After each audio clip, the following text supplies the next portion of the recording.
Hello, and welcome to Recapping with Delora and Ashley. Please follow us on Instagram, Facebook, and Twitter at Recapping Podcast. Also, rate, review, and subscribe to our show on your favorite podcast platform. We're on all the things. We want to hear your thoughts on the movies and shows we review. Leave us a comment on Apple Podcasts or our YouTube channel, and we will read them during the show. Or reach out to us on social media.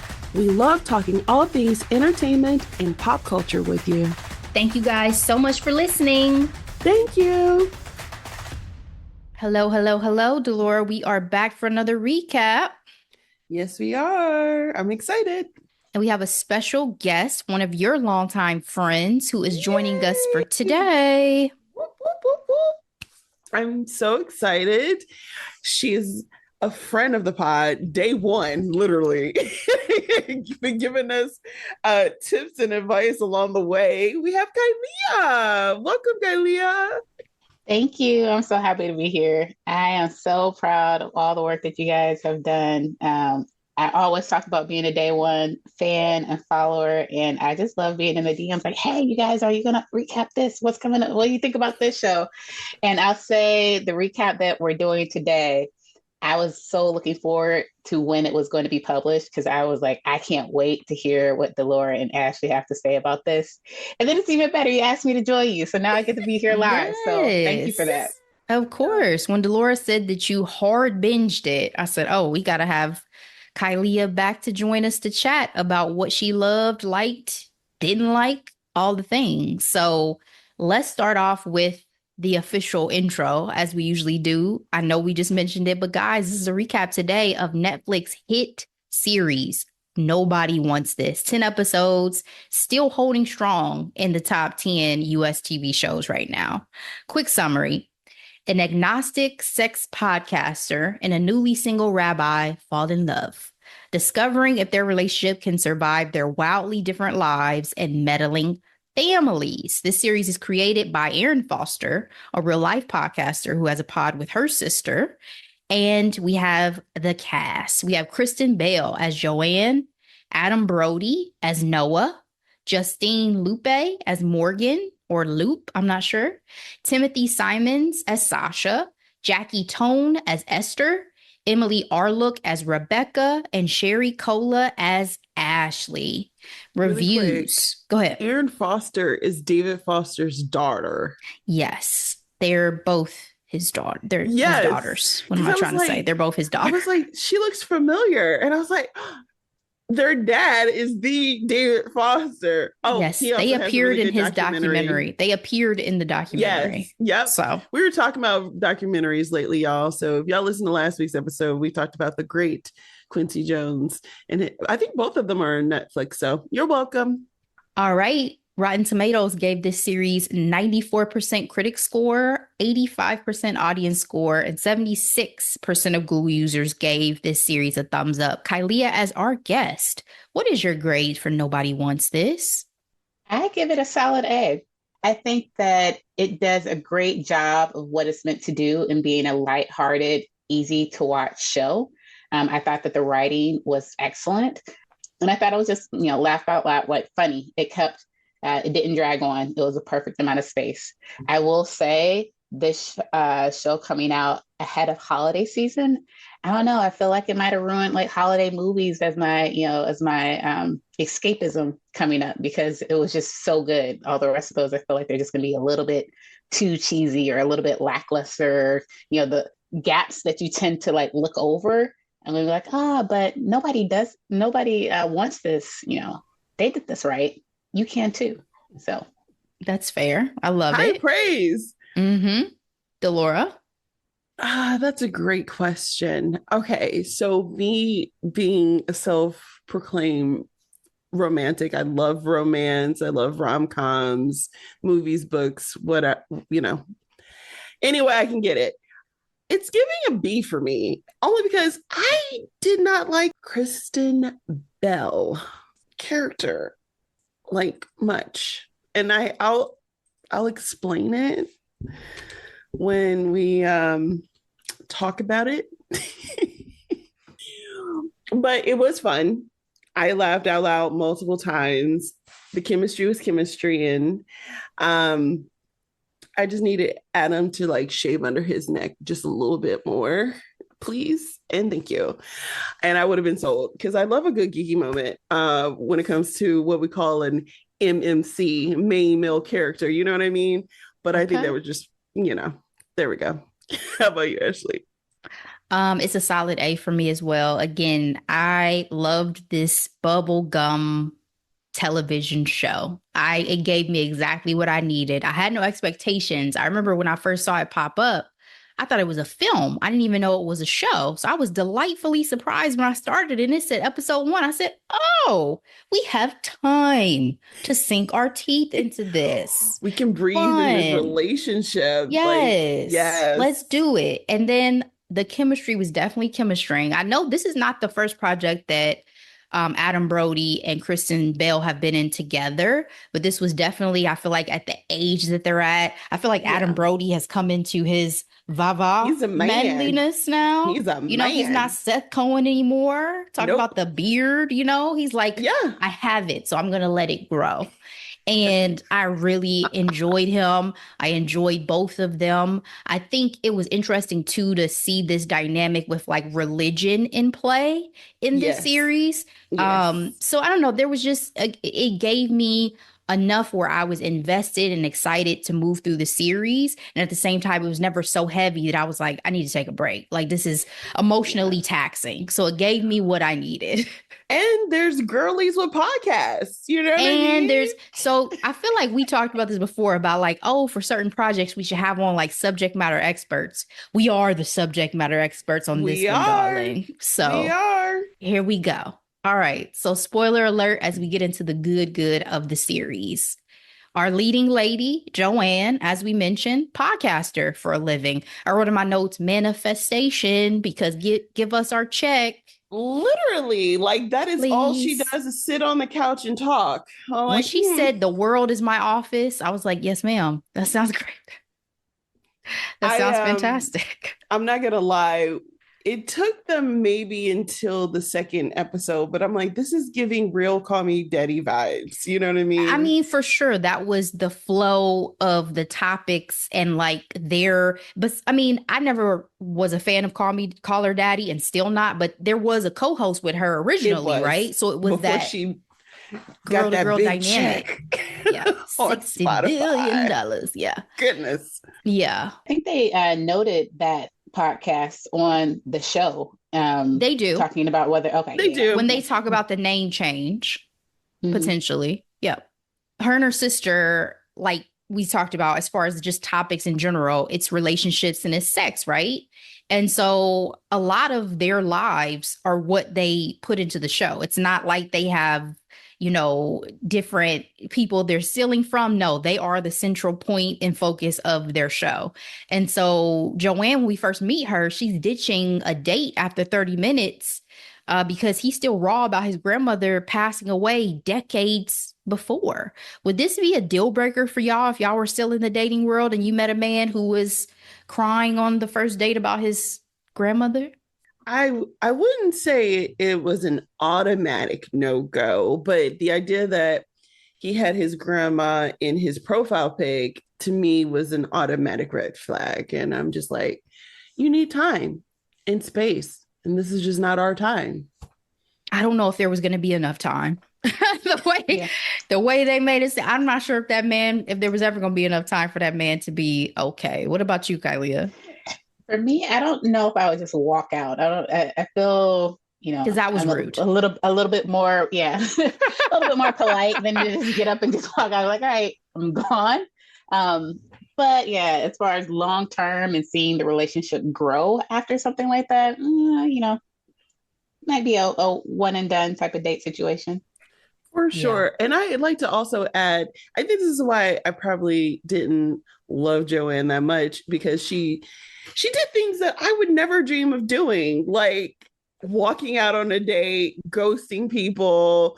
Like, I'm like, but again. I like some of that, though, is put in there for comedic relief. In order to keep things moving, to keep people interested, you got to kind of have those cute, like shocking moments just to hook you, to like, oh Yeah, wow, did she That's really do that? true. You know what I mean? So And I didn't really take it as a knock on her character as a person that like, oh, mm, I don't want to see her do well because she's doing all these just things that I think are inappropriate. It was more so like, oh, she's just valuing her time. She's just, knows what she wants. And then this is the oversized expression of that for yeah. TV entertainment purposes. And I see that too, because she's essentially the vehicle to speak to today's dating yes, environment. yes, So the Yeah, app and life. we haven't been in it for a while, so I feel like if we have been in it for that amount of time, we might be yeah, at that point too. yeah, And that's fair too about like it's not like you feel like she has like these big moral failings at all. It's just kind of like, it's keeping it interesting. My thought was always it's just content for the podcast. So that was going to be my next question is, did you guys actually enjoy what we got of their podcast content, right? Because in the series, again, the big focus is on like sex and relationships and in particular, what they go through. They also have on like a guy who's talking about, your what did he call it? Your aura aura, and all this stuff. yeah. And they had on a lady who was like in the sex therapy. And so, they had this whole little section we'll talk about going to a sex shop. And so like as a podcast, would y'all tune in? What did this seem interesting to you? I would tune into it every once in a while. I would not be a weekly listener, but it's no recapping. Okay. But I would That's what I'm pop in talking from about. time to time, especially if it's something that's like a viral moment. If they have an episode that everyone's like, hey, this is something that's interesting for you to check out, I would listen. But I don't think I would be a regular follower. It's a no for me, dog. I mean, especially when they're just talking to each other. I thought it was funny because I'm like, I did not enjoy their segments very much because I'm like, what are y'all talking about? Now, I was intrigued by the aura guy and, maybe special guest, but can I say, as a subject matter expert, being a podcaster, I would have had all types of anxiety if the premise of what I talk about every week is like my personal life. Like, I'm like, is my life that entertaining? I'm too much of a homebody to come up with something new every day. Like, you know what I mean? Or every week. I don't think anybody's life is that interesting. That's why it became a problem when Joanne's life stopped being quite so interesting, right? Because it's like, this is the basis of our conversations and we have to come up with content. So for me, I don't think I will listen to this podcast on a regular basis because I don't really feel like I would relate a lot to Joanne and Morgan. And also, I don't know. Not that I didn't like their dynamic. I did like their dynamic, but I don't know. Sometimes siblings, it's just different. Like listening to them, listening to their conversations, just kind of different. And sometimes I feel like like the point where Joanne says at one point, she's my best friend and my worst enemy. I was like, that's facts. Like, I don't really like you and your sister together all the time. I don't think it's always a healthy dynamic. So I would be curious if they bring some of that energy to their podcast, but we only got snippets. I was just going to say, I think the key piece is just longevity and strategy. Yes. So, as you mentioned before, do you have enough to talk about in your life to sustain a podcast? But at what point do your life choices end up being driven for the sake of having like new content? And that's just kind of where I'm wondering, they kept it lighthearted enough for the sake of it just giving us what we needed and not getting into those tough areas, which is, fine. But, as they move forward, if they, whatever the storylines look like for season 2, that will be something that you have to tackle because you can't, continue to just have your life exposed, especially depending on how the comfort level of the people that come into your life. So. And I also want to highlight culturally, the way they date feels a little bit different with how I know I dated and my girlfriends date. I think it's interesting. And so that's the whole relatability piece. I don't really relate a lot to Correct. That's what I'm trying to say. Alex, Cooper, and like we don't have Josh the same and Chad. No. perspectives and like point of reference of life to a certain extent. I'm so confused. I'm sorry. Alex Cooper. Who are That's these the people? host of That's the host Oh, of okay. Call Her Daddy. Call Her Yes. Daddy. Okay. Yep. Okay. Gotcha. And because of that, that's why I'm like, we're three Black women talking about these white girls who are in LA dating, like, I don't know, for food or something. I don't know. Oh, you are in California. Forgive me. I am in California. Yes, I am. But that's not why my fingers went up because something just popped up in my head. But it was more so about being, this might be opening a broader discussion, but being a Black woman and watching certain shows and just not identifying with certain things personally, but just being able to take on an understanding of that world in that space. You know what I mean? So there's Correct. and I think that that's something that has been required as a youngin, whether it was watching, reading Sweet Valley High and Babysitter's Club, and not only seeing yourself in Jesse. There's lots of situations. Claudia was my girl in the Babysitter's Club. Let's be real. Mine too. Dawson Creek, Felicity. Well said. Yeah. That is so true. We have always had that level of empathy, right? Like it's a level of empathy. Yeah. Mm-hmm. Yeah. We have to be able to navigate their world. They've never had to navigate ours. Yeah, and find entertainment and through it. So Yep.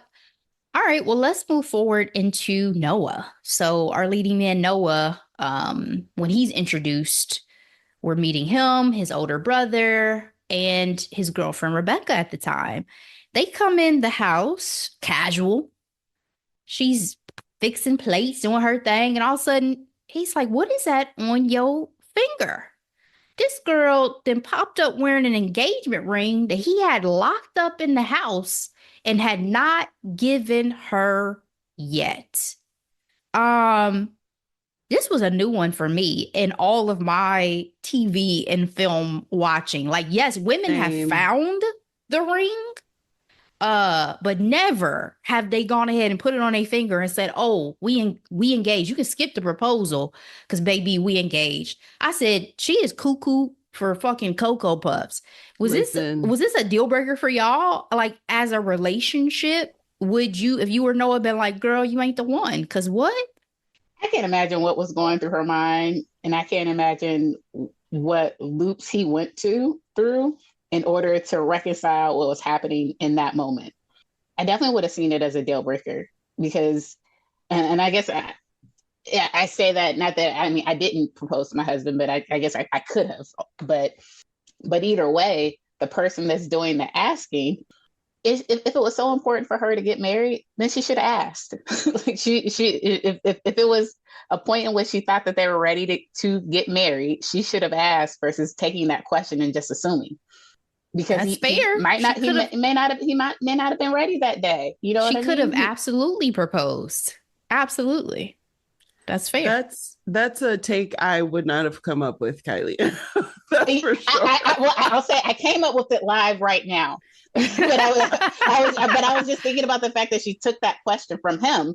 But the thing about it is, if you wanted it to be a question that's out there, then you should have been the one that proposed it. Yeah, that's it. For me, and then he would have had the opportunity to say yes or no. Yeah. For me, it just gives peak passive aggressiveness, and that's a red flag for me. So it's like, this ain't gonna work out. Yeah, and also like, baby, it may have taken me 5 more years before I felt like I wanted to marry you. So what are you talking about? We can just skip through. Yep. It felt like the erasure of his decisions. And that's the deal breaker for me. Like, you're not going to force me into anything that I'm not ready for yet. And I think she had already just been playing house and had this whole life as a rabbi's wife in her mind and all these things. So she just said, let's keep the train on the tracks. What are we waiting for? And she was tripping. So they broke up, and here we go. We're on the prowl. So the meet cute mutual friend slash coworker Ashley has a dinner party. Joanne shows up in LA wearing a chinchilla, which is insane. Exactly. And mistakenly thinks that another guy is actually the rabbi, but the vibes were vibing. What were y'all thoughts about their meet cute? I thought it was perfect. I know that it's kind of cheesy, the whole, the rabbi, the jerk, and I can't remember all the characters that Ashley had like teased up as the folks that would be at the party. But I thought it was a really cute, innocent way of confusing who people were. I also liked the chinchilla and just like kind of coming in with the statement piece. And I liked how he called her out on it during their conversation. And I thought that it was cute.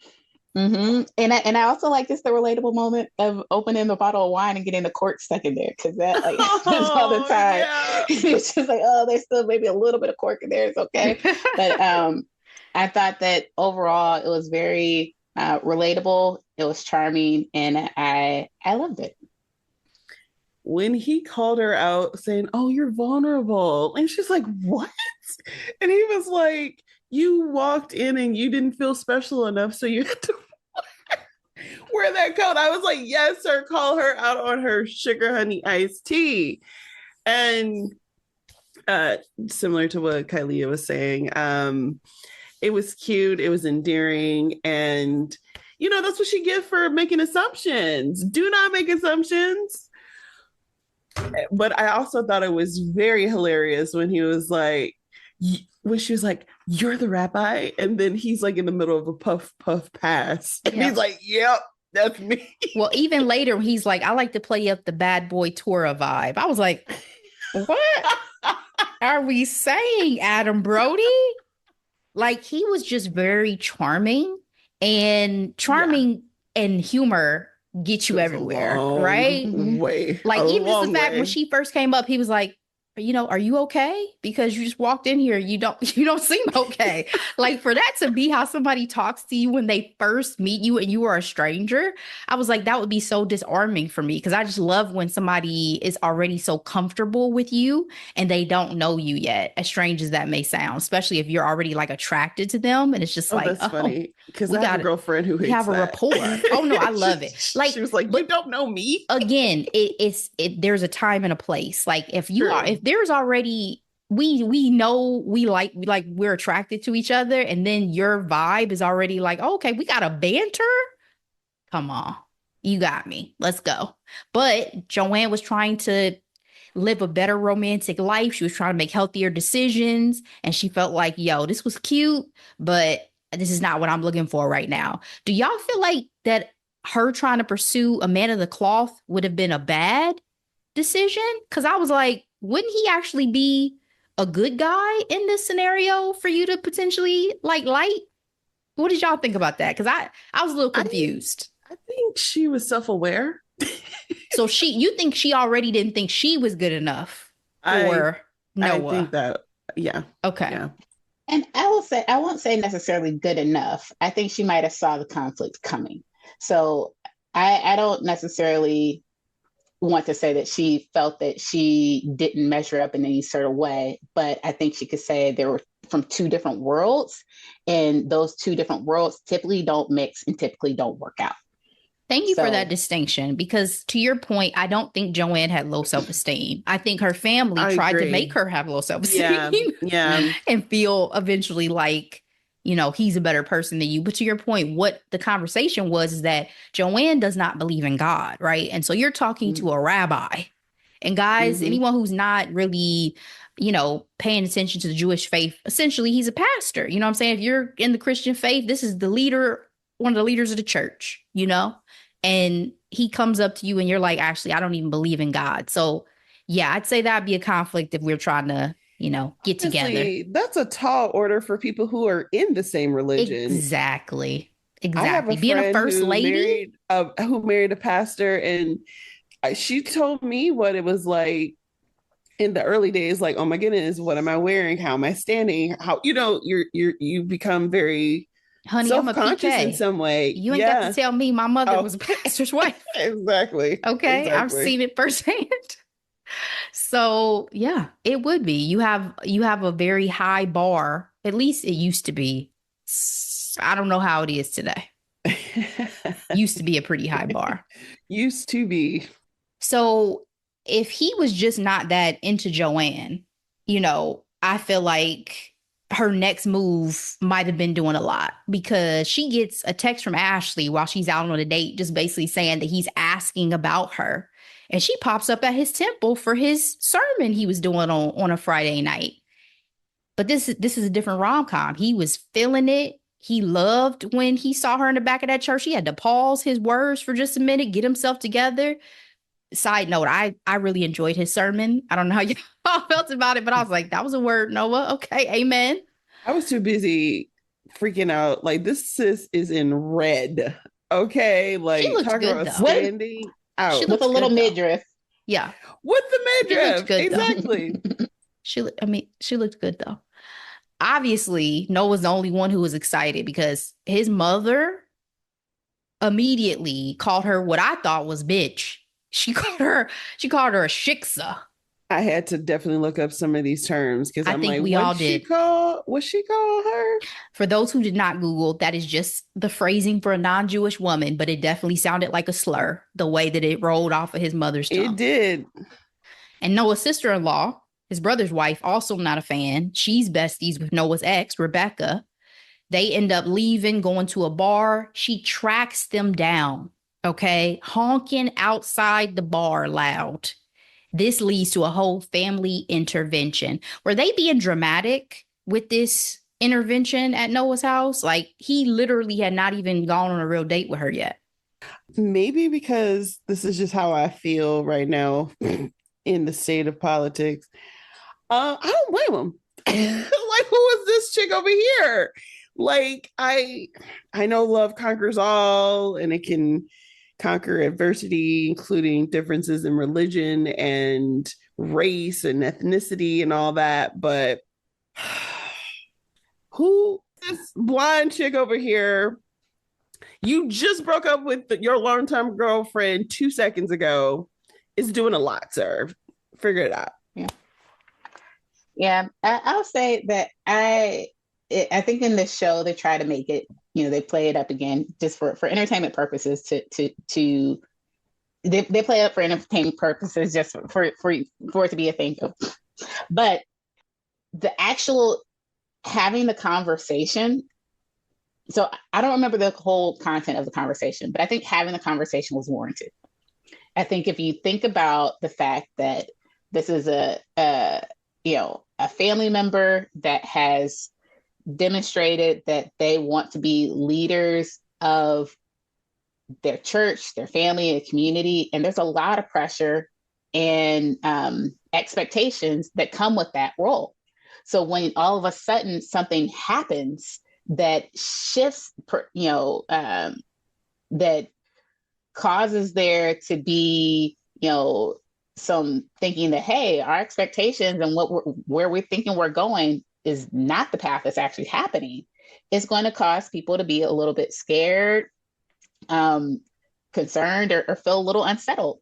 So I think they're well within normal behavior to want to ask questions and dive deeper, especially given the fact that it happened in such a public way.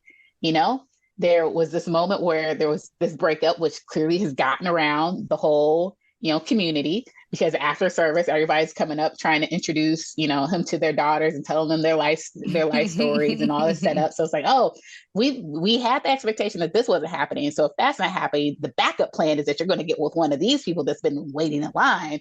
But no, you had somebody completely out of the woodwork show up, and then you're running off with them immediately. No discussion of who she is, no discussion of why it didn't work out with Rebecca, no discussion of, you're considering dating these other people, or that you're open to dating someone that's not of the faith. Like, those are things that can be very jarring for people.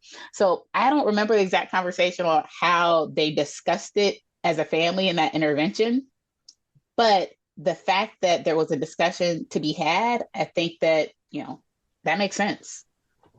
Yeah, I was just gonna say, I don't even think this is one of those that was over dramatized. From anything I've ever heard about Jewish families, oh, they would absolutely be this involved right off the bat. Like they'd be like, Yeah. hold on. Even when she was like, "Who was that girl?" That was one of my friends, Mom. No, I know all your friends. Like I believed her. Yeah, I was like, no, Exactly. I she did probably too. does. And the Yeah. dynamic he Exactly. has with his parents and family in general, you can tell like he reveres his parents. He's very respectful. He always has been. So he doesn't really go against his mother or go against the wishes of his family in that way. And then I think to your point about he is leading a life of like religious service. So I do Hmm. think there would be that thought of like, we can't have any woman throwing you off your path. I think y'all both made good points about like, who is this girl that could be possibly popping up at this vulnerable moment when you're just breaking up with your girlfriend and now maybe leading you down some path, right? For me at the same time though, what I thought was, am I not involved enough in my family members' life decisions? Because this would not be me. Like I would not be at this intervention. I would be like, Mom, you're tripping. He don't even really know her like that. Like let him do his thing. And obviously this is going to evolve, right? So I would have been wrong. But that would have been my thought if it was my brother. If I was Sasha and I was my brother, I'd be like, y'all are tripping. Like he's just having a good time. It's not that big of a deal. Like that would have been If my thought. Would that have been your thought if your brother was Noah with all the elements of who he is, or if you just had a brother that brought somebody around I that think either was living way, different? but Okay. also my thing is my brother usually that I would be referencing in my mind is my older brother. Maybe if this were my younger brother, I would be more protective and feel like you're not making good decisions in a way that I don't feel about like my older sibling. Because for my older sibling, I feel like, well, you got this, right? Like you know what you're doing. You older than me. But regardless, I think y'all both make good points about the fact that the dynamic is different because he is living a life of religious service. And I think that caveat is a huge important factor, like again, in the whole series, because he is making decisions that are much bigger than just himself in Hmm. everything that he does, Yeah. which is As, beautiful. and I also think that from a sibling perspective, his relationship with Sasha, again, I don't remember the specific intervention conversation, but overall, he seemed to not be like, brother, you need to like turn you're Oh making this no, mistake. You need to like turn your life around type of no, situation. Sasha He was was just like definitely the he was chill like one. Yeah, yeah, yeah. no. So I think again, going to what you were saying about the sibling relationship, I think he's kind of living up to that expectation, or what it is to be, an accepting or open-minded brother. Oh yeah, Sasha of anybody was definitely the one who was the most chill about everything He was ride or throughout the die for show. sure. Couldn't Yes. hold a secret for nothing, but he had his brother's back. Yeah, and I love that actor. He was on Veep and he's always been utterly ridiculous, but he was a little bit more endearing actually in this series than he was in Veep. So, yeah. I thought it was interesting though, again, just to see the different dynamics because we're eventually going to get to Joanne's family dynamics, and that's just a whole different thing. So, we already talked about their podcast a bit. Were you guys surprised that they made it such a point of they're at this cusp of success with about getting this Spotify deal and kind of the way that they handled this? And Delora, I'm curious if this is a little bit of why you said you didn't really like Joanne. Like she was pretty arrogant about her part in the podcast and her level of importance. And she kind of talked down to Morgan a bit about her contributions and whether or not she could handle meetings and all this and that. How did y'all feel about that dynamic and just this potential huge milestone they were about to achieve? Yeah, I definitely didn't like how her and her sister interacted on the business side because I'm just like, you decided to do a podcast with her. If you didn't think she was going to be able to handle it, why are you doing it? Like, I don't know. Ashley and I are pretty 50-50 on all like everything. And it's like, if I can't depend on you, I know we have great conversations. We either need to outsource or just not do it at all. Right. Well, this is what I said about their dynamic. Like sibling dynamics are just interesting because it's like, you know, Joanne, you a little rude to your sister about a few things. So Yeah. But I mean, good for them. You know, I'm like, I don't know if this is reminiscent of what it's like in real life, but visualization, manifestation over here. We need a Ashley. Where's our Ashley who's working I hard? was thinking that. I was like, if we had a manager, all the places we will go. Seriously. Dr. All we are Seuss. two women with an independent podcast who also have full-time jobs and families. So Girl. What do you think, Kylia? Yeah, I mean, I definitely think she just overplayed it. She was feeling herself a bit, and her sister probably just Morgan just kind of let her be the big sister and claim that extra clout, and that just is what it is. And I feel like sometimes she might have did it just out of comfort. You know what I mean? Like sometimes it's easier just to let someone, if they want to be the face of this or they want to, kind of step in this position in this role. And I'm cool taking the back seat, and I think that's kind of how she felt at certain times. She definitely overplayed how important or critical it was that she handled all of the business things, and Morgan was just kind of a supporting character in those situations. Yeah, I also feel like Morgan didn't really internalize it. You know how like your family may antagonize you about certain things, but it's up to you to kind of decide, is that true? Am I going to absorb that or live in that or nah? And I don't feel like Morgan really accepted that reality that it seemed like was trying to be painted about her. Like, you may think I can't handle things, but just wait and see. So Yeah, I respected that. So Joanne and Noah actually tried being friends for like 5 seconds. Only it was real brief. Yeah, only to end a first date on what the internets have dubbed a pretty epic kiss. Did Adam Brody knock y'all socks off? So here's the deal. That kiss was hot, and I applaud it because I haven't seen a good TV movie kiss in a minute. And these are the elements that made this kiss hot. One, he told her to put her stuff down. There was a debate though about why he asked her to put down her purse. I know, on the ground in LA? I don't think so. But like, I just like how he just took control over it and just like crushed it. So bravo, sir. Bravo. The tension was there. Because that's another thing. It's like tension matters when it comes to chemistry. And it was great. Bravo, y'all.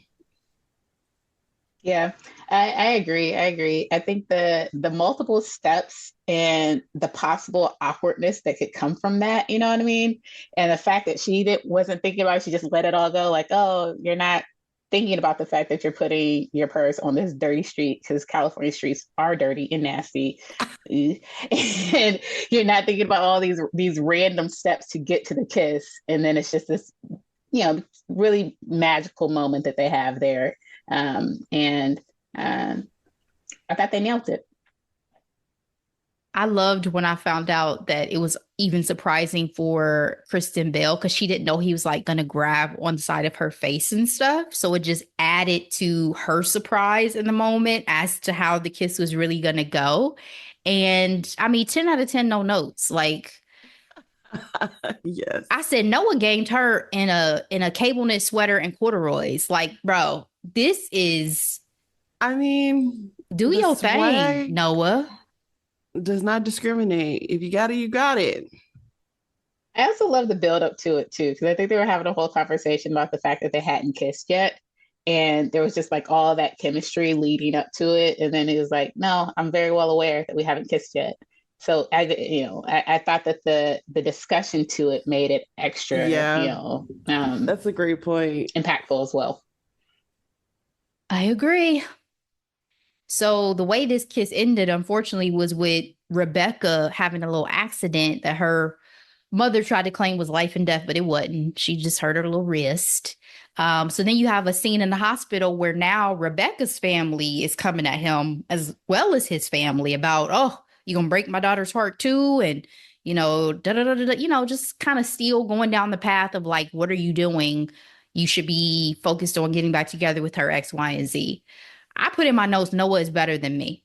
Because at this point, I know he's a rabbi. I know he has a lot of patience, but I would be overwhelmed. It'd be a little bit too much. It'd be a little too many opinions. What did y'all feel about the way that kind of the gang up happened after Rebecca's accident? I felt like she was seeking attention personally. Like, why call him if it wasn't literally life threatening? Um, I don't know. If anything, I felt like it was manipulative from his family to like 911 for no, no. Agreed. Agreed. There's no reason why my immediate family should be there for you in this situation. No. Too much. When Esther said, "You're breaking up the family," I was like, okay, this is deep. This is far. Well, I don't fault her for saying that in general, like in the midst of the entire situation as a whole. But to have this conversation in the hospital, like it's related to her in the hospital and you're breaking up the family is another thing. But to feel as though, going back to the conversation around expectations, and you like picture this being, having family dinners with the two couples and everybody going for the holiday, whatever, as a whole group. Sure, that is going to be different. He is breaking up the picture of that family. But is it a life or death situation that family is broken up? No, it's not. It's just things are changing. It's happening differently. But nobody's dying. Maybe I'm inserting too much of my own energy again onto Noah, where I'm like, why do all of y'all have such strong opinions? I'm gonna need y'all to take like 2 steps back about always having something to say. Like if this is every interaction, like y'all got one more time before I like lose my cool. Now you are right on like they maybe do have too much to say. I'm just saying I see where it could come from, how you could feel that way. Now whether or not you should verbalize it out loud and whether or not you should make somebody feel guilty about it, that's another situation. But you can think it all you want. You can be how you feel. And you might say, well, things are going to look different out loud. But I don't remember how many years they were actually together. I knew it was multiple. I don't know if they specifically said, maybe it was like 4 or 5 years or something like that. But that's just, don't quote me on that because I can't remember for sure them saying it, but it was a while. Like this was not a, fair weather relationship whatsoever. And to Esther and your point, Kylia, they were very interwoven, right? Because Rebecca is Esther's best friend. Esther is the sister-in-law. She's super close with the niece who, it's just a lot. Like Rebecca's always going to be around and be in the mix. Mm-hmm. And that has to be hard on Noah, but also hard on Rebecca. Because I always kept thinking like throughout this series, Rebecca, to have to mourn your ex and be so entangled with his family has to hurt. Mm-hmm. And it's going to be hard on whoever comes into Noah's life if she stays around like that. Mm-hmm. So again, we're getting a lot from Noah's side of the family, but this was not a one-sided thing. Joanne, again, her family's in her ear too. Like her sister literally told her at one point she could see her with a cult leader, not with a rabbi, right? I thought that was hilarious and also accurate.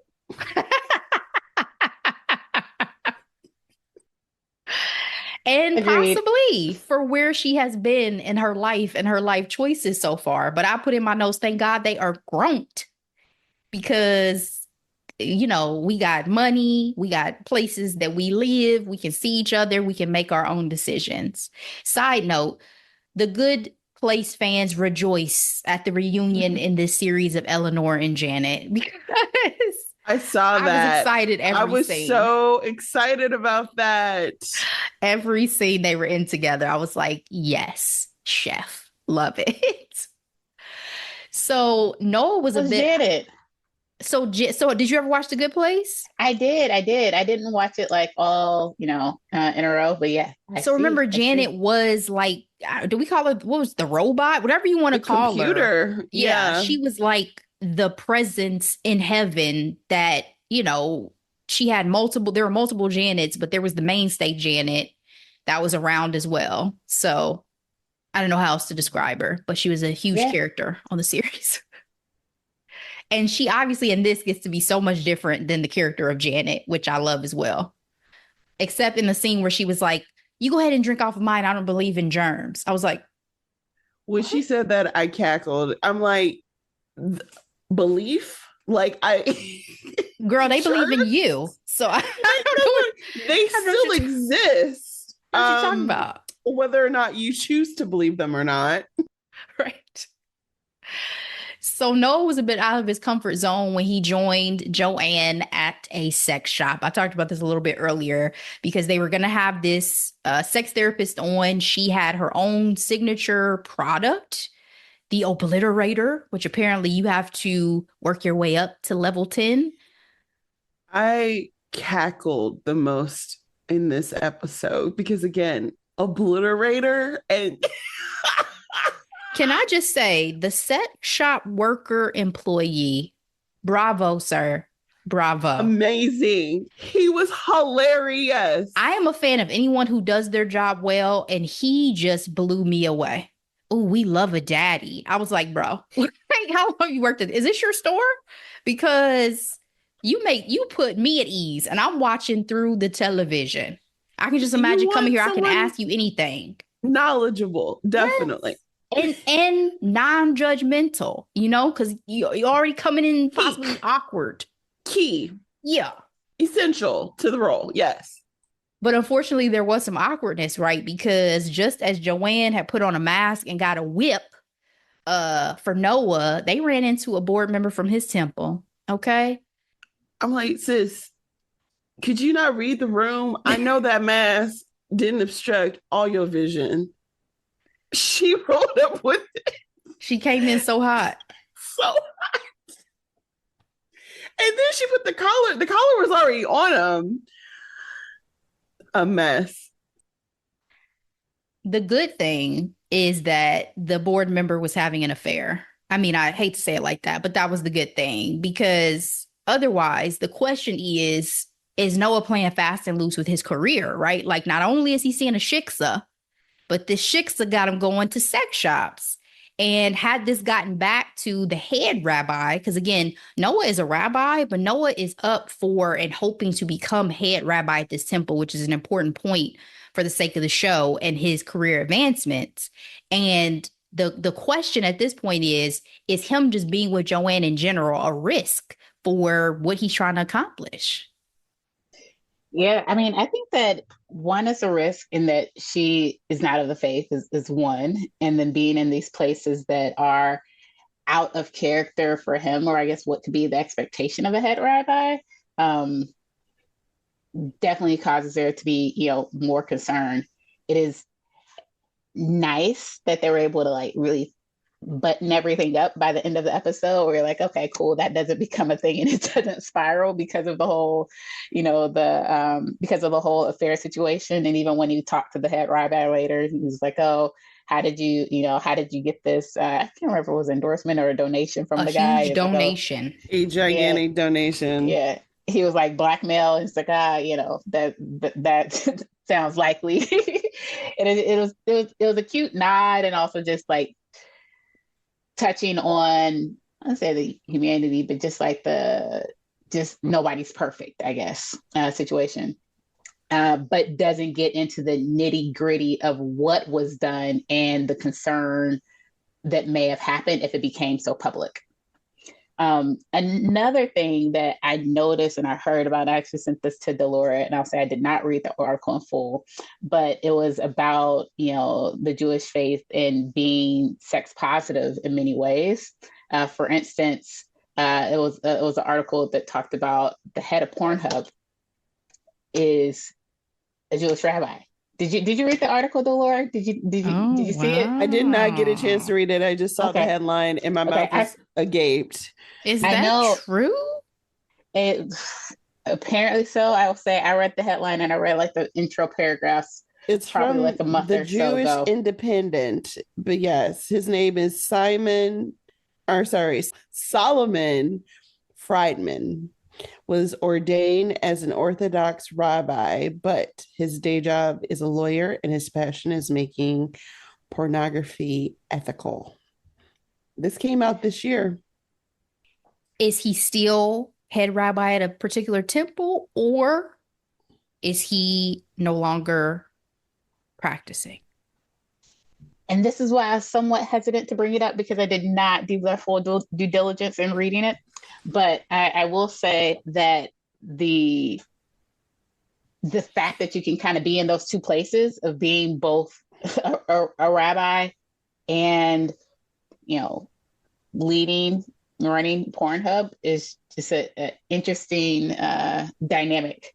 That was something that I just wouldn't have thought would be possible. I will say that the timing of this article is interesting, just as, you think about the political climate and you think about everything that's going on in the war with Israel and Gaza.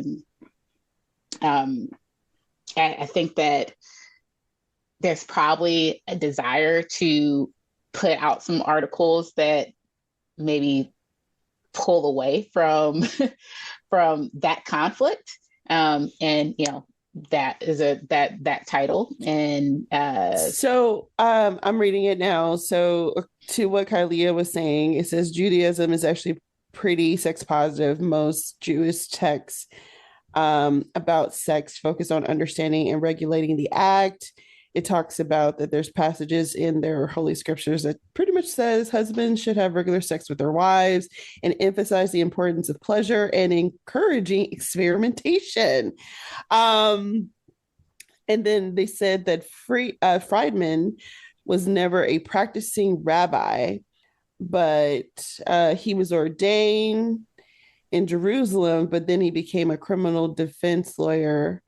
And then from there, he somehow made his way to Pornhub. This is season 2. This is season 2 right here. Season 2. Okay. They think Joanne's gonna convert. No. This is season 2 right here. Noah's gonna go down a different path. That's what's about to happen. Well, I'm so glad you brought it up because it's super relevant and interesting, right? Like the thoughts of again, Judaism, which I didn't know being considered to be so sex positive, but also the idea of like, obviously we know in so many other aspects you can live different lives, you can go down different paths. So like imagine if this is what Noah ended up choosing once he gets with Joanne. She's a sex podcaster and he's like, you know what? My new mission in life is to make porn ethical. So now I'm about to go run Pornhub. Fascinating.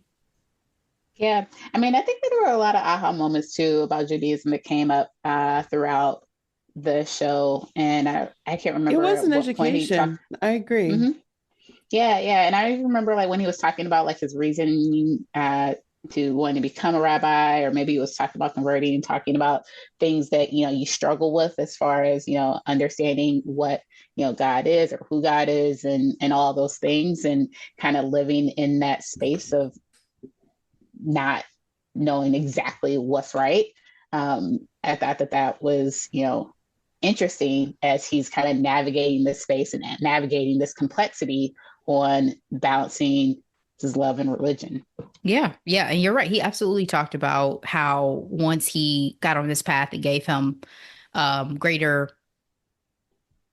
not insight, but just greater expectations for himself and for life, and like deeper meaning for everything. So he definitely did talk about that as a big aspect of his discussions with Joanne. But going back to the incident after the sex shop, turned out it was great foreplay for the sake of the series, because they ended up, getting busy on the first date and very quickly went into like this whole honeymoon phase bubble, and they want to go on a romantic weekend together.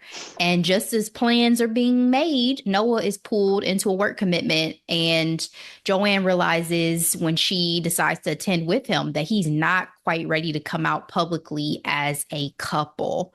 And the teens, as they were called, who dubbed Noah Hot Rabbi, were bit brutal about it. This was interesting to me from the sense of like, it's an interesting choice that Joanne decided to go on a work trip with him. And then also interesting choice that after she had a huge work opportunity come up, she still went on the work trip with Noah. What were y'all thoughts about this scenario she finds herself in? I don't know. Should we be traveling with people who hasn't claimed you yet? I don't know. I'm teasing. Um, I thought it was really funny that she had this revelation talking to teenagers. That part was really funny for me. Don't be a Shoshana. Don't be a Shoshana. And you know me, I didn't like the fact that, they're making all these roads towards getting the podcast with the big network. And again, he didn't even take the time to claim you, but you're not showing up because why? Like, sis, firm up the money and then talk about your relationship after. He could have made that trip by himself. It would have given him motivation to come back early. Yeah, agreed. They should have just moved their little special weekend. But again, what type of entertainment would that have made for us? So I'm all here for the manufactured moments. I really liked the conversations with the kids. I thought that those were hilarious. Kids are just so brutally honest, and it was funny that they were able to help her open her eyes to things that she just assumed didn't relate to her. Like, of course we're a couple. Of course we're together. Of course he's like claiming me. Like, oh, no, honey. No, he's not. They were like, you're a friend. So he literally just called you a friend. Like, literally, those are the words that came out of his mouth. Friend. Yep. I love that they were not just honest with her, but they were honest with him after she left. They were like, you are sus. I loved you. Now I see how you really are. It was definitely a funny time that they had when they talked to the kids about it. And then just in general, again, seeing more of the push and pull of the dynamic between them, right? And better understanding kind of how Noah is trying to navigate having Joanne to himself and enjoying the start of their relationship, but also trying to play the fence a little bit with keeping the work opportunities flowing because he does want to be head rabbi really, really bad. So I feel like they did not make podcasting seem very serious by the end of this episode, though, because Joanne leaves the middle of a work meeting with these executives when Noah shows up. I was like, this is still business. Yes. So that was the part that did not sit right with me. So the whole her going on the trip and skipping the meeting or like not prioritizing the meeting, I was like, okay, I get that. But walking away from the table and having this little moment in the corner with this Shabbat where you're like clearly too late. I think it was clearly too late. And you're doing this in the eye line of the people that you're meeting with. That was just a little bit over the top for me. Like, no, that is not a smart choice. She didn't even go back. I was like, okay, it'd be one thing to be like, oh, give me one moment. I'll be right back. No. It's not cute. Oh my gosh, you came to see me during my most important business meeting. Like, no, stay away. Let me be in the zone. I'm either with you or I'm not. No, clearly right now I am not. I could see if she was already a celebrity. Then you have this type of clout. You are not. You are working towards trying to have this level of clout. So as a businesswoman, I feel like they were taking the seriousness of the podcasting industry a little bit, loose because no, like Dax, her husband, he's a podcaster. You think Dax is going to leave a business meeting? Well, he might. But if before he was famous, leave a business meeting because you popped up at a restaurant? No. Podcasting is serious business. So don't play us like that. Yeah. I would even take it beyond podcasting, though. I think it's just about working women. Like, to me, like, I'm not a podcaster, but I felt a certain type of way when that happened. Like, I'm just supposed to drop everything that I'm working towards professionally because you walked in the room and you're interrupting the situation I have going on. Like, Good I think point. whether or not they were podcasting, whether or not she was pitching it for a startup, whether or not she was trying to start a magazine or secure some finance deal, I don't care.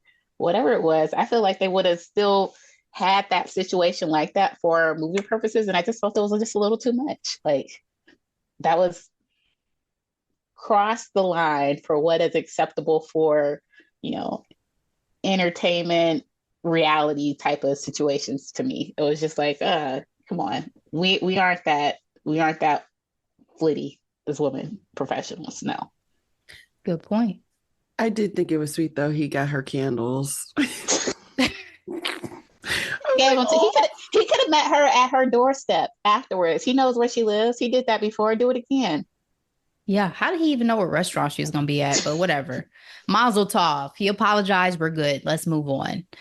So Joanne's family, again, we talked about Noah's. Joanne's family dynamics are way different. Okay. Joanne invited him to Vanderpump night. Her parents show up along with her dad's new boyfriend who he met on Grindr. Joanne was so turned off with Noah's extra effort he made with the family. She got the ick, quote unquote, as they call it. I didn't know. I've never heard of the ick. I didn't know that was a thing.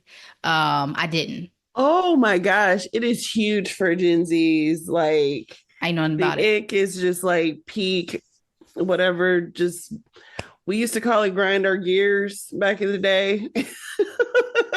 So whatever pet peeves, icks. So I mean, I yeah, definitely have experienced it. I just didn't her. like. I didn't know it was a thing. And I was gonna say her threshold is pretty low. She was upset at a man who was actively trying to impress her parents. I'm like, sis, there are some serious daddy issues here. Yeah, and I think that was made very obvious because my question really was like, was Noah her issue, or was it just a manifestation of her family dysfunction that she was feeling in that moment? I think that it was a little bit of everything. I think was seeing him in that setting around everybody else and him struggling to find ways to fit in and the things that he was doing just rubbing her the wrong way. Like, it was just a little bit too much. Um, and I think that once you see something, you can't unsee it. So I don't think they use like this example or anything like that, but like, you're with somebody and apparently maybe they chew with their mouth open and it just looks like a chomping something. And you're with them, you're like, oh, you just never notice. And then you're with your friend and then they point out, like, did you see that? And then you just can't stop seeing it. And it just creates this ick or this type of thing. And I think that there were just several things that he did that just felt a little bit like, oh, this was a smooth guy. He was so charming and just, he was just so intentional. Everything was just working so perfectly. And now these little quirks or what was he like, it's rubbing me the wrong way and I can't get it out of my mind. I will say the things that they like stuck on, like, I don't know, I think it was like the Prego and I can't remember the specifics. They did seem Yeah, a it little was his fake accent. they, Yeah. they, they did seem a little far reaching, but it's just like, I guess they're just trying to say like, They were oh, like, too actually many flowers. yeah. It's like, oh, maybe he's a little bit more corny than I thought, but it's just like, I mean, flowers. What, one misstep as far as a word. There could have been something that they could have landed on that was a little bit more substantial to cause the ick, but the idea of the ick was, decent. And I won't jump to it because I'll let other folks chime in, but I do like the way that they resolved it. I'll say that.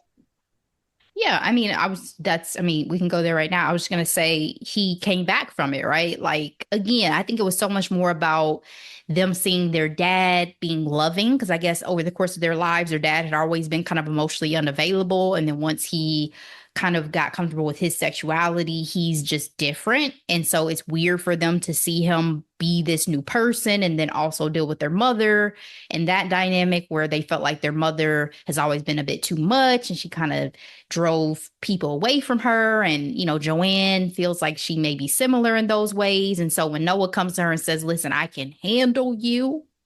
I can handle you, girl. Ashley, I put in my notes, I was like, for any woman that has ever been called too strong willed or too much, for someone to say that they could handle you is monumental, okay? Because they're willing to accept you in all your everythingness, you know what I mean?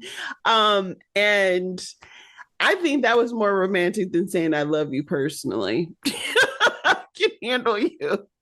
Yeah, yeah. I think it was just the sturdiness throughout that, out of steadfastness just throughout that whole situation, and being willing to try go out your comfort zone to make things work. Doesn't go the way you want. Like, hey, I'm still here. I'm still in this. I'm still in this with you, for you. Like, you're not gonna push me away because of this He's not random. Mm-hmm. like Sturdiness those is such a flaky great word. guys on the Yeah. apps. Exactly. Yeah. And he constantly reiterated his interest, his Yes. availability, Yes. his attempt to make things work with her. And Yes. I loved that about Noah. Like, there was never a moment with Noah where I was like, I don't know. I don't know if you're really in this. Like, even with the situation with him kind of not trying to fully put their relationship out there at, camp and all that, I understood it versus it feeling like he wasn't really interested in Joanne. But sturdy is a great word.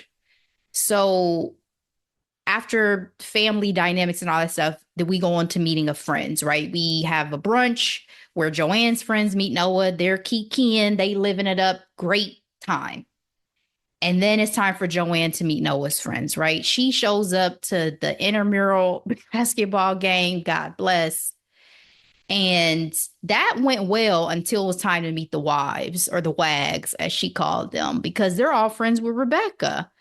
Um, Esther in particular seems like she's the head bitch, and she's not gonna let, you know, Joanne slide in and be comfortable in this space. Did y'all like Esther? Like, did you feel like it was right for Esther to have loyalty to Rebecca, given us her best friend, and not be easy to be won over by Joanne? Because Joanne just wants to be liked by everybody, and she came in hot. Again, they've only been broken up for like 2 days before Joanne came into the picture. So I did not enjoy Esther's character, but I also do not blame her for how she interacted with Joanne initially. Yeah, agreed. I mean, I don't blame her. I think it was a little bit extra though, for like nobody wants that whiskey and for, for everybody to leave. I think that there's ways in which you can, like, give someone the cold shoulder, or show that, I'm not feeling this without being going that far. I had no problem with Esther being loyal to her friend, but you're not gonna call me whore number one and whore number two to my fucking face and think Yep. that I'm gonna True. go out of my way to be cool with you after that. Again, cultural differences, because bitch, I don't know who you're talking to. But in general, I feel like they had Joanne's character really try to go above and beyond. And that made me cringe, because I was like, I don't know if Mm-hmm. you're being a good girlfriend or if this is like people pleasing to the thousandth It's all degree. about her Very ego true. and being liked. Yeah. I felt uncomfortable, but the tequila was a nice touch, right? Because to her point, how do you break the ice most of the time in adult situations with liquor? And I feel like it worked pretty well in this case. Speaking of tequila, it was Morgan who she called in for reinforcements, right? To like come in, help her. And little does she know, like, Morgan and Sasha have a thing. Like, they are in the loser siblings club. They text. Were they having an emotional affair? It was getting there. It was the beginnings of it. I agree. I think it was a little extra. I think that when you get in places where you are more trusting or sharing secrets with someone outside of your spouse, that gets to be a little bit tricky. Mm. If you're confiding in someone, or if your spouse confides in you and you confide in somebody else of the opposite sex, that definitely feels like that's entering into uh, a no way, don't danger zone territory. It also felt like a secret. That's another Yeah. thing. Like, your Yeah. wife didn't even think you knew her. Mm-hmm. Like, That was, yeah, not great. Mm-hmm. And he could have taken the time to say, hey, in knowing Dylan's with Jonah, I met her sister. Like that could have been established. It also reaches a Very point true. where you wonder, is he more loyal to Morgan now than he is his wife? Mm-hmm. So Just saying. all to come. All the tensions to come. Just saying. How did you guys feel about Rebecca at this point, right? Because again, we talk about the fact that they were fresh off of a breakup. We talk about the fact that Esther's trying to stay loyal, and she's, she's the main one who we see like leaving, going out places with her, trying to help console her during everything. And I think it really hit home after this basketball game because you see Rebecca in the car having to see Noah and Joanne like kissing and together. And I'm just like, kind of feel bad for Rebecca throughout all of this when I think about it, because they were in a long-term relationship and she was ready to be his wife and he is moving on really fast. Like woman to woman, I did kind of feel bad for Rebecca. Yeah, no, that's true. And I don't think that they really did much to give her closure, like on screen, as far as her and him. Correct. Like even like, when they give when he gives her her stuff back, later on. Like I just a lot of that stuff happens off camera. Like you don't have any type of full closure on how their relationship goes. It's like 1 minute we're engaged in my head or in her head and then the next is like we're nothing and you're with somebody else. That's a fast jump, and there isn't that moment where we really see her navigating through the stages of grief and understanding. It's just very touch and go moments, and there's some moments where she's just kind of still in that state of disbelief. That's pretty much all you get. Yeah. I agree. Why was Joanne so obsessed with her? You talked about that box of belongings that she was wishy-washy about trying to open. When she got that hairbrush out of her and she started brushing her hair, I was like, oh, you're insane. She wants to size up her competition. Yeah. And I mean, and Rebecca's something that she can't be, well, she can be, through converting, but I mean, she's not someone of, she's not Jewish. She can become Jewish, but she is not someone that has been, born in of that culture and of that religion. So, to her, even though Noah is choosing her, she's still like, well, this is what makes sense on paper. This is what was supposed to be. So I'm obsessed with what was supposed to be. And it could also be a fear of like, are you going to go back to that? Is that really what you want? And you're just trying this other path and it's not going to work out. So what can I learn about what's happening over here to understand whether or not this is going to shift? You're going to jump ship. Is there some things that I could think about? She's just studying because she's it's unknown to her. So it's like, well, let me go check out what was the normal, what was this cozy situation that you were in for X number of years. Yeah, I think that was the biggest thing I kept thinking was she's probably thinking you're going to end up going back to her because, seems like this is the ideal woman that you had wanted. So, what pushed you away from her? What didn't work with her? Whatever. It got weird though with the hairbrush again. I'm not gonna lie, that got real weird. But because But why usually was her baby foot momentum in that box? That was still very I know, unexplained. right? Still so very random. Unexplained. But yeah, it's usually like the ex is obsessed with the new girlfriend. So they kind of flip this on its head a little bit with her, trying to track this woman down.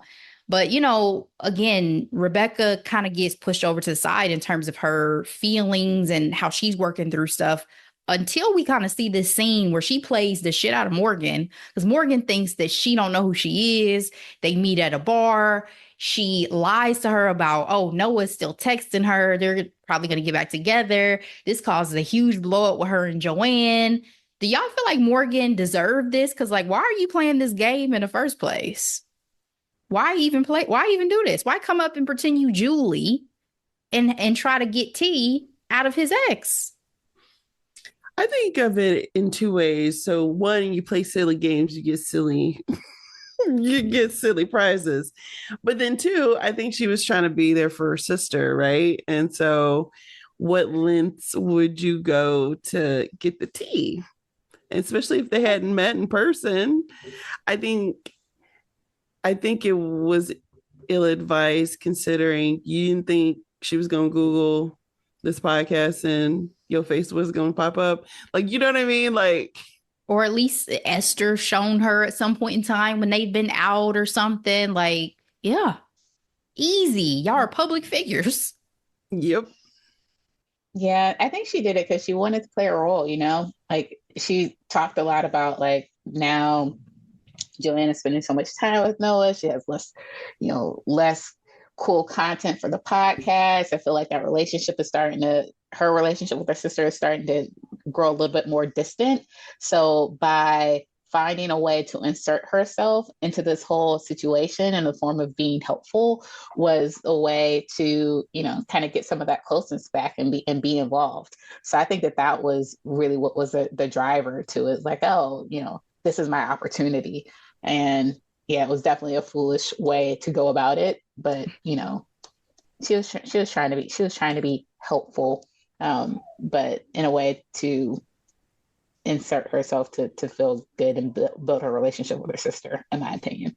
Yeah, backfired beautifully. But the inevitable and main conflict of the series rears its ugly head as we head towards the wrap up of the show. Noah is offered that head rabbi job at his temple, but he is told that he cannot be head rabbi and be with a non-Jewish partner. Cue the efforts to get Joanne to convert, including that brunch, that family brunch, the ultimate showdown between Noah's mama and Joanne. This is one of my absolute favorite scenes of this entire show, especially the scene where they are eating and the mom holds nothing back. Like the mom is like, you should be embarrassed by the way you make money. You sit and you talk about sex and X, Y, and Z. She's like, well, how do you make money? Like, what did you just say to his mother? Yeah, that was crazy. But I could have done something similar. Like, lady, you were tap dancing on my nerves. But what I thought was important, speaking to Noah and his steadfastness and him just being a reliable partner, he stood up for her to his mother. And that is important in a relationship, because if he had let his mom literally run her over with the Mack truck in this first interaction, this was going to establish their interactions moving forward. And I'm sure he wasn't proud on how he did it, but the fact that he did it, I think I'm like, bravo, look at him. But at the same time, Sasha was the one who told him, he's like, y'all been together for 2 seconds and you were asking this chick to convert. This is major. Yeah. I didn't think Joanne was wrong for asking the mom that question. I just knew it was going to escalate it, right? Because like this is already high tension. And I thought Noah handled it really well, actually. All he said was, Mom, enough. Like, that's enough. I didn't feel like it was disrespectful. And then when the dad was like, I'm going to go talk to your mother. I'm kidding. I'm about to go take a nap. I was like, because dad's seen this show a few times. Obviously, you can tell there was a lot of tension with Esther, right? Because Esther's like, oh my God, now that you're here, I'm the angel. Like, I'm the good daughter-in-law looking at you. So you can tell that she has this tension probably with women in general when they've come in and tried to date her sons, no matter what. But obviously there's the extra tension of Joanne not being of the faith and all these things. But the fact that she comes in that kitchen and catches the mama eating that prosciutto out of the trash, that was epic. First of all, is Joanne not cultured enough to know that prosciutto was actually pork? She's not.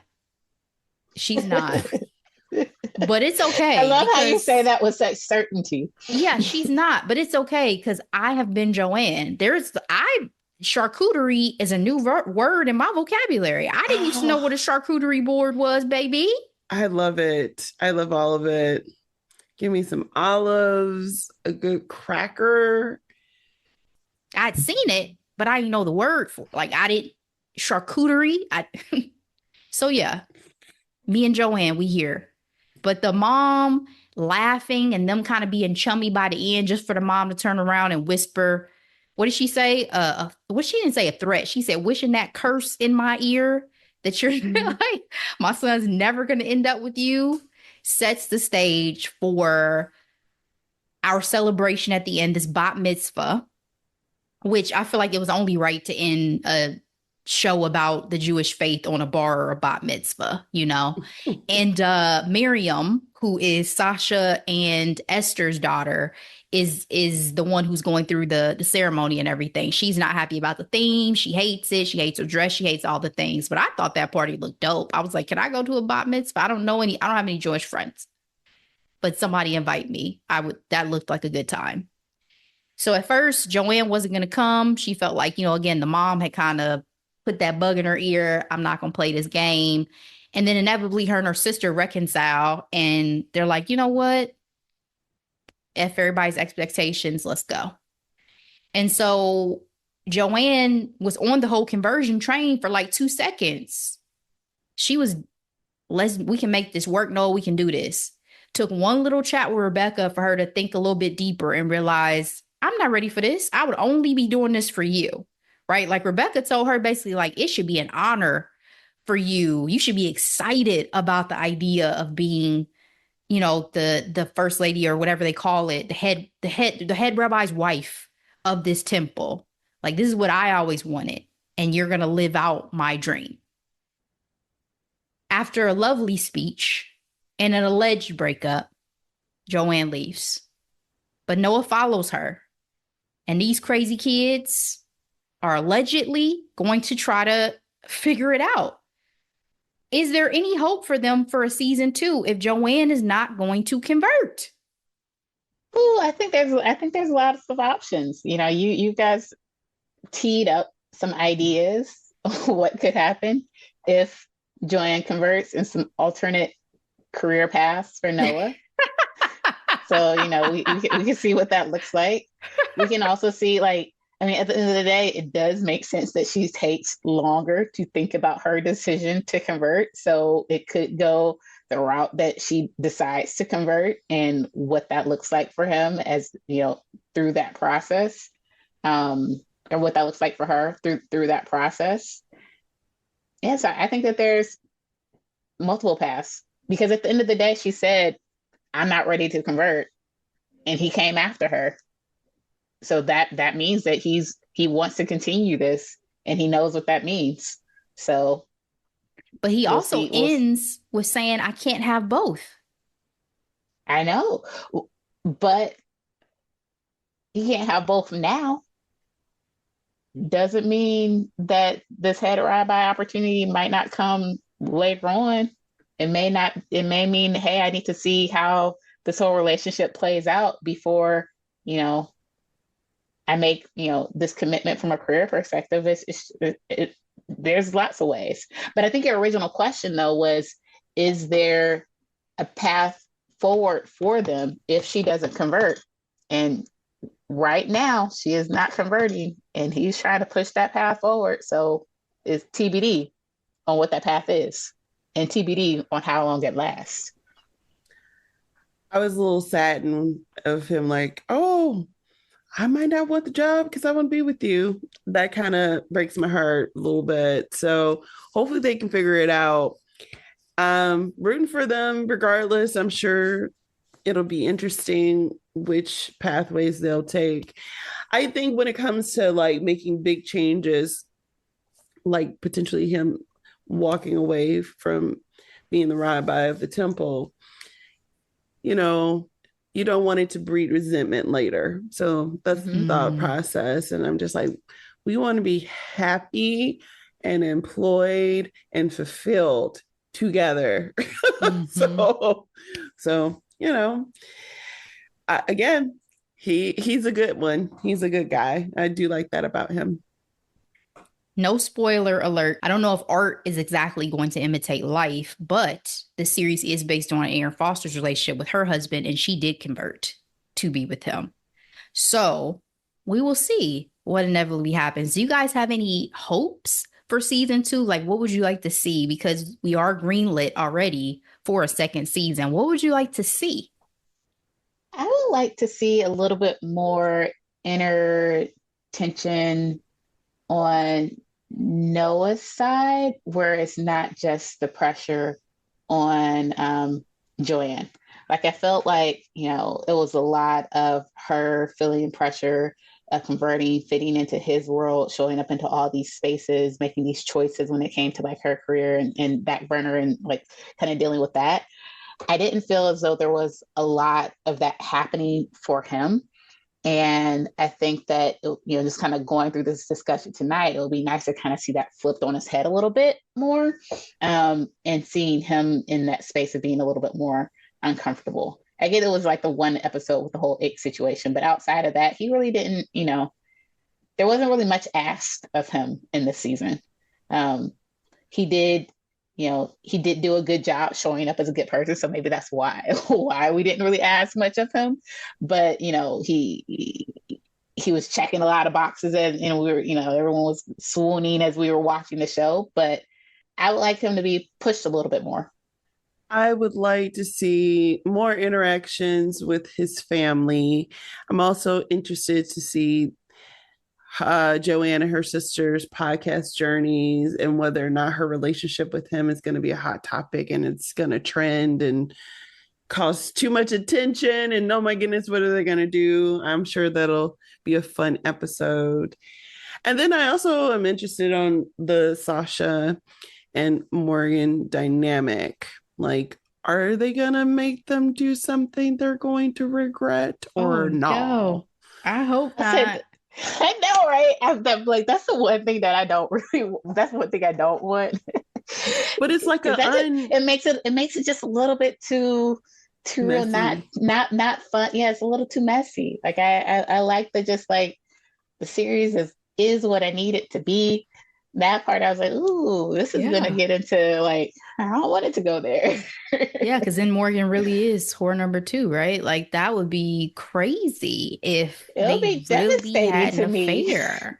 Like, because even though Esther is like a lot, I feel like their marriage is fine. Like they're cool. So I wouldn't want to throw that wrinkle in there and complicate it. But I think it does add more family tension, right? Because you see at the end of the series, the mom and Esther are like, we got to get them out of here. Like, oh, now you trying to get with my husband? Oh, no, we got to get y'all out of here. So I don't know. My hopes for season 2, I definitely am really curious to see what their relationship looks like outside of just the honeymoon phase.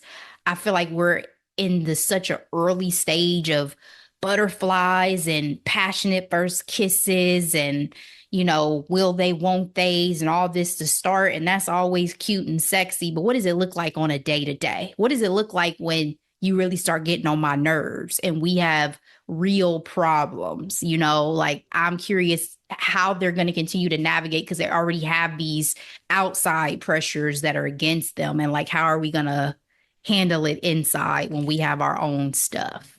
I think that's a great point because I hate to call her a rebound, but it feels like a rebound for her, for him. It's like, when was the last time she was in a serious relationship? And then for him, never. He's going to probably want to go straight into like, what people in long-term relationships do, you know what I mean? And so that is definitely a conflict in itself. And that would be interesting to see. So, yeah, I agree. I think kind of going back to like, it's been a lot of her navigating his world. It'll be interesting to see more of him navigating hers. Yeah. Especially if the podcast really takes off, right? And how is that going to impact their relationship if she has more of a demand on her time professionally than she does currently when we're seeing her? Because right now, to your point, she's playing fast and loose with her little stuff. Oh, you showed up at the restaurant. Let me go on over here for a second. You got a weekend away. I'm going to go with you instead of when business really gets going. She's going to have work commitments, serious work commitments. So what are we going to do? I can't be by your side all the time. So we'll see.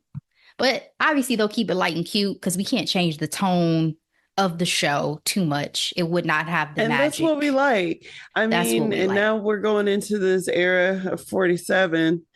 And that's when the Max Singer came to be. So Who knows what type of Emily and Perry, right? Like we need the bubble jolly gum. programming we'll get to help, you know, Yeah, we're gonna need 4 seasons or 5 seasons total. keep us If you going. wanna- Keep us going. Also, Noah didn't get a chance to be single, but for 2 seconds, what if they introduce a new love interest? Ooh, well, they already said I love you, so But that don't, I mean, not that doesn't mean anything, but what if there's, I don't mean a no, I'm dang not saying, on I'm saying, thing. what if there's a new girl? What if she's Jewish? What if she turns his head? He's It'd be like, easier, right? I want it to be the opposite. yeah. I want it to be somebody that's easier for her. Mm. Again, to like shift the perspective a little bit. I think we would get tired of her trying to like force fit into his life and it being kind of all of that. But if it were somebody that's probably a closer fit for her and then him navigating that, I think that that could be interesting. Mm. All right, we're gonna see.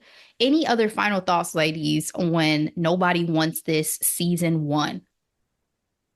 That title is it's so hard because I when Kylie first sent it to me via text, I was like, nobody wants this. And I'm like, she didn't do like quotes or whatever. I'm like, what are we talking about? I was like, it's a show. So that title is interesting. I'll just say that. And it's the I will title of say, their I pod. still don't get it. Is it? Okay. Yeah. All right. Mm-hmm. That was my guess, but I don't think it was really clear in the show. And it still feels, yeah. I think odd. they maybe mentioned it once, and then there was like signage behind them when they recorded that had that like in lights. And that was really the only two main references that they made of it. But that's an interesting title for a podcast for sure. Well, I mean, considering that they do not have any likely loyal listeners from the three of us here, maybe nobody does want it. Oh Sorry, my. guys. Not your target audience, probably anyway. But all right. Well, I think that's it. I think that's all we got. My final thought is I'm glad there's going to be a season 2. I look forward to it. I wanted to speak to how like we're not their demographic because one, I'm sure our dating practices are a lot different, but I still follow like different relationship people on Instagram, and this one gentleman in particular, he's a Black man and he mainly speaks to Black women in dating. He was like everybody else dates for, security, having a good job, making sure they got money, things like that. He was like, that's not unheard of for different cultures. So it's okay to try to prioritize that with wanting to get married. He was like, the concept of love happened because of the broke man wanting somebody to be with them. And that took me out because I was just like, that's a theory. That is a theory. So this whole concept of love is for the broke people, apparently.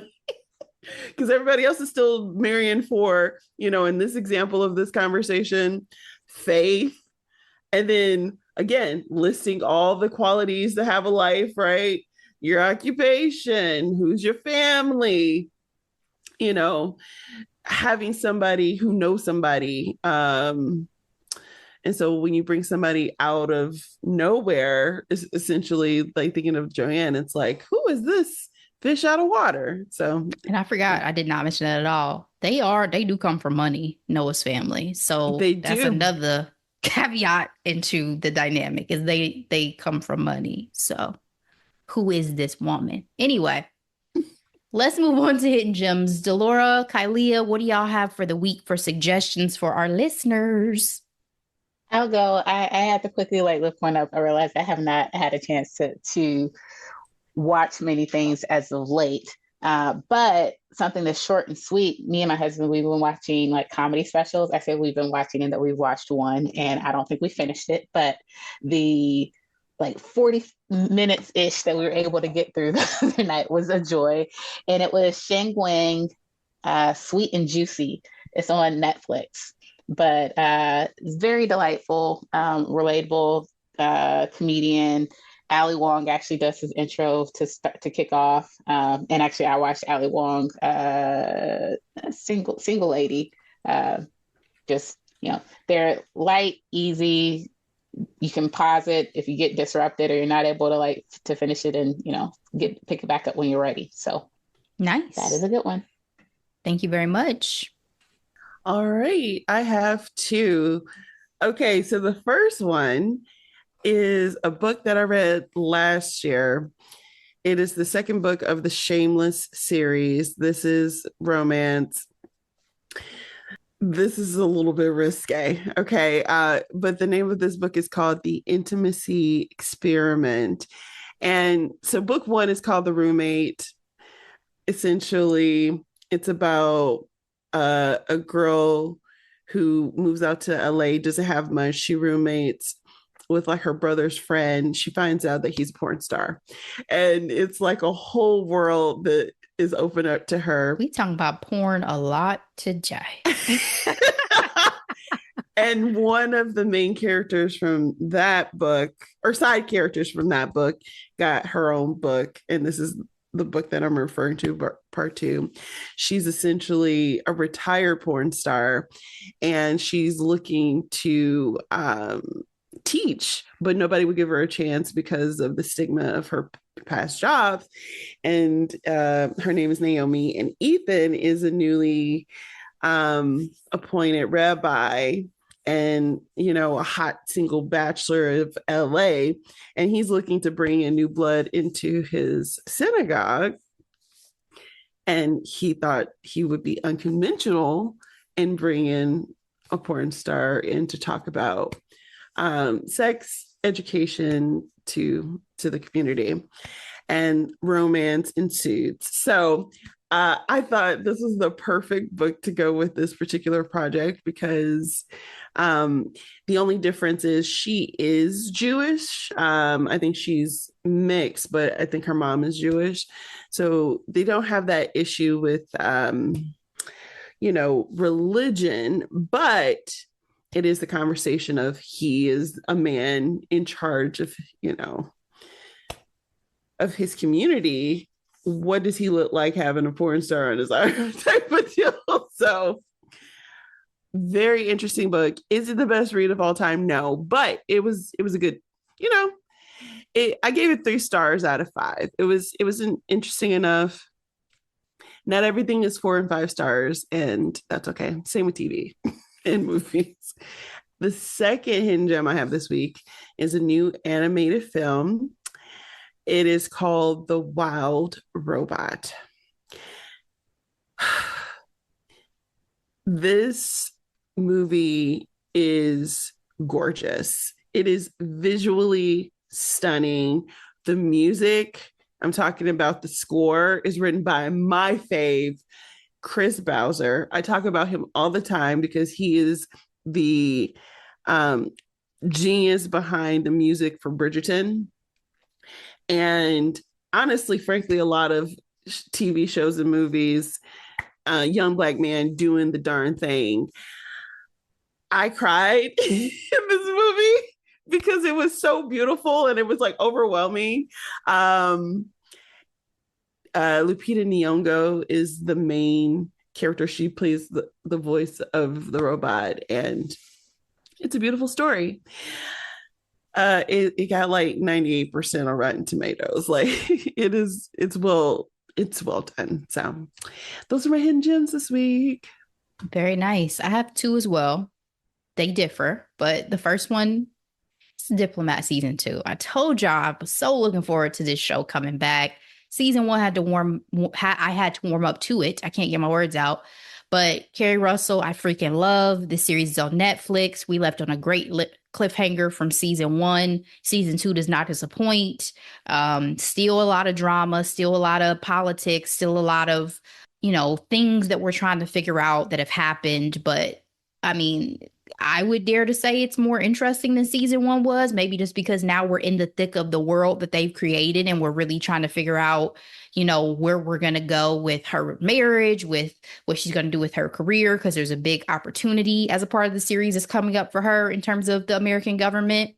And so I just felt like this season was riveting and I really enjoyed it.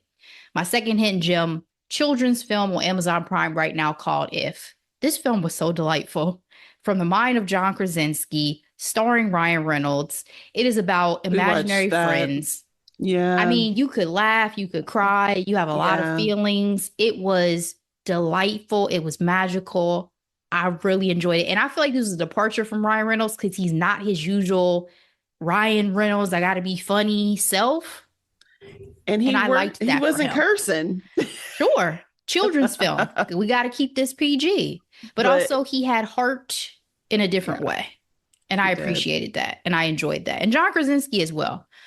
He is the father of the main character in this particular movie. But I thought it was adorable. So I really liked it. And I was excited to list that as a hidden gem as well. So that's it. That's all. We're done. This was a long episode today. We appreciate y'all for listening. Kylia, thank you so much for joining us again for this recap. Thank you for having me. I hope you still listen to it as well so you can enjoy all of the gems that you dropped as part of the conversation. Yes. But for everybody else, please share this episode with everybody you know. We so appreciate it. We'll be back. But in the meantime, as always, be blessed. Bye.